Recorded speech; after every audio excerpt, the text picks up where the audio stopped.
I'm bringing you a review of the Sony Bloggie Touch. Here we are. This is the unit, as you can see, very small and neat, and it's sealed with one of these plastic things, the ones I hate. So let me open this and then see what's inside. I hate these things. I really hate them. I know they're good for keeping the content secure, but I actually hate them. If you have nails you can pick them off, I guess. I don't, so I can't. And this part I always take ages to do because for some reason this plastic stuff never seems to want to come off. Let me pause for a second. Okay, so now I've managed to cut through this. Let's actually open the box.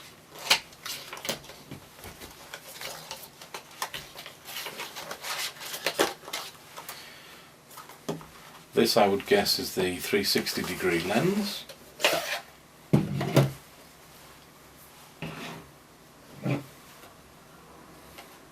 Nothing else in there. Let me put that out of the way.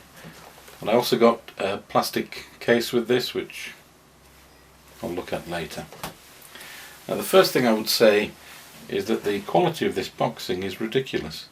This is only a cheap, easy to use camera, and they're presenting it like it's some kind of jewellery. Look at this.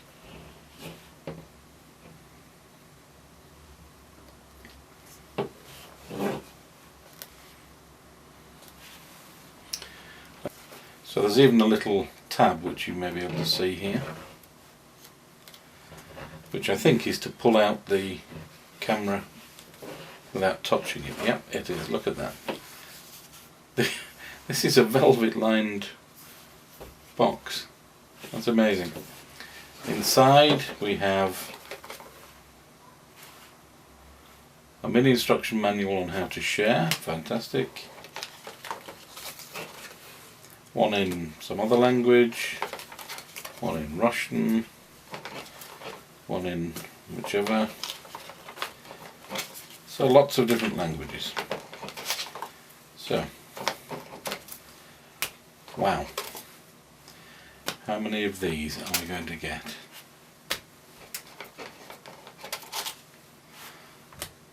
Too many. Then we have something that tells us not to forget to register. Okay, yeah, we're going to do that. A little bit of advertising. A guarantee. What I guess is quick start, is it? It's not in English, that, anyway, so.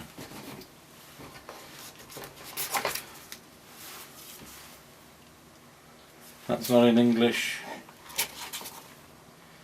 That is not in English. And finally, okay, important information. What's important? Let's have a look. Well, that's about the battery. Along with this we get the wrist strap. Fantastic. And a USB extension cable. Wonderful. So now let me take out this rather jewel-like device. I'm almost scared to touch the thing, it's so beautifully designed. Wow, look at this. All this just so that you don't have to touch the device with your fingers. Okay, let me do a close-up on the various items as we work around the actual camera. Let me zoom in for you. Okay, so this is the Bloggie unit. As you can see, a very large and clear screen. Record start and stop button, nice and simple. On the side we have the HDMI output. This little thing here is where the strap goes. Let's have a look at the other side. we have, I think that's the microphone here, on-off switch, and then this is some kind of shutter release button. Underneath we have the memory card slot and an off-center tripod bush. So if you're filming in the normal way, which is landscape, you have the tripod mount on the short axis, which is very difficult for stability, because normally the tripod would be under here. So a tripod that will hold something in this position securely is going to be a bigger tripod, which kind of goes against the whole point of having this small unit in the first place. Let me just find an example of what I mean. So if you use one of these mini tripods, for example, and you put it on here,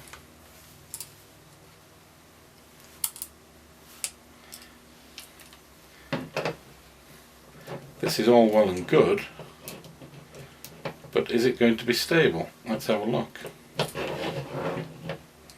No. So you will need a different kind of a mount on your tripod. It's a bit of a design flaw as far as I'm concerned, but nonetheless that's what we're stuck with. And then at the top, I think this is the speaker. Now I've only just started holding this camera and I can already see, well, fingerprints, so this will mark easily. There's a sort of a brushed or anodized steel faceplate here. Looks fantastic, absolutely brilliant. And that one doesn't mark. But on this polished steel, the silvered steel, you're going to get marks aplenty. Okay, let me get this charged up and then show you some sample footage.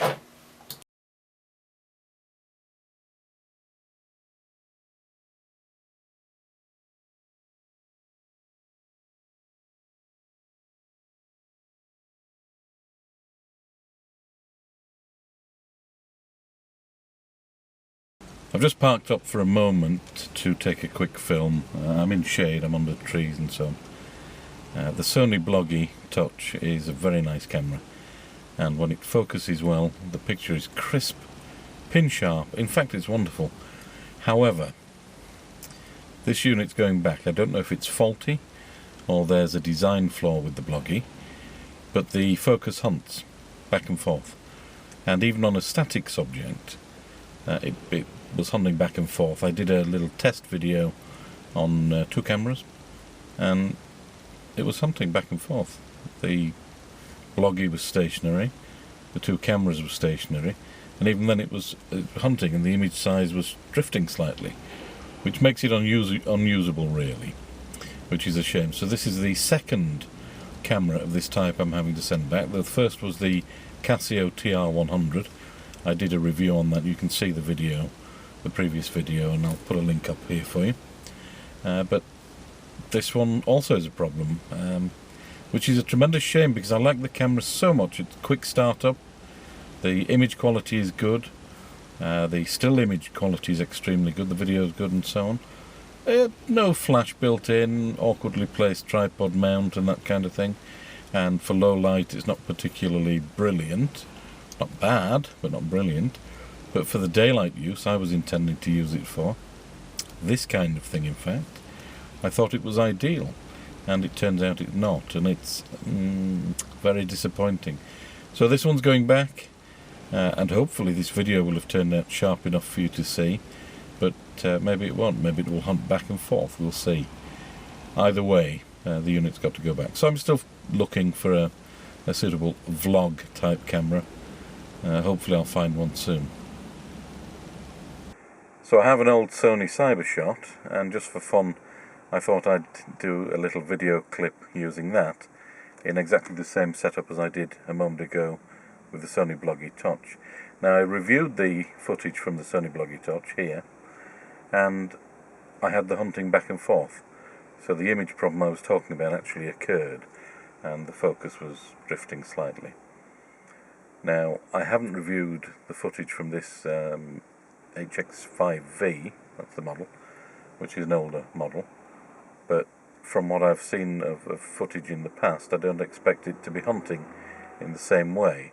So it will be interesting to compare the two. And I think what I may end up having to do is just use this Cybershot model. It's a great camera, it has lots of low light facilities, good video quality, it's got a flash built in and so on. It's just not as pocketable and it's not as convenient and all the rest of it. But hey, if the image quality is what I need, then maybe I've got to stick with what I've got. If they come out with something that does the job, then, you know, I'll keep checking. But at the moment, finding the perfect vlogging camera does appear to be an uphill task, which is a shame. So anyway, compare the two types of video, guys, and see what you think. Hi again. Suddenly had an idea. I've done a little take two. I've done a split screen test so that I have the Sony HX5v and the Sony Bloggie Touch side by side, recording me from the same position as near as makes no difference. What I will do is split screen these like this so that you can see both images side by side, and you'll see whether there is focus hunting on the Bloggie and how the HX5v is pretty rock steady. Admittedly, there is a difference in the angle of view in both of them, so you'll have to take that into account. The Sony has the Cybershot has a slightly wider angle lens, which also has a mark on it, I've noticed, which will lower contrast a little. So the image should be sharper than you're seeing now, but certainly it's not bad. I think the Sony goes down to 25mm equivalent, and the Bloggie Touch goes down to 37mm equivalent, I believe. So anyway, that's a little split screen video for you to compare these directly so that you can see overall image quality. The Bloggie is still going back, which is terribly disappointing. And I'm still in the clouds. I'm somewhere else now, but I'm still in the clouds, and it's actually started to rain a little bit. So I would expect even better quality in good weather, but at least it gives you an indication of how it performs when the weather is not so good.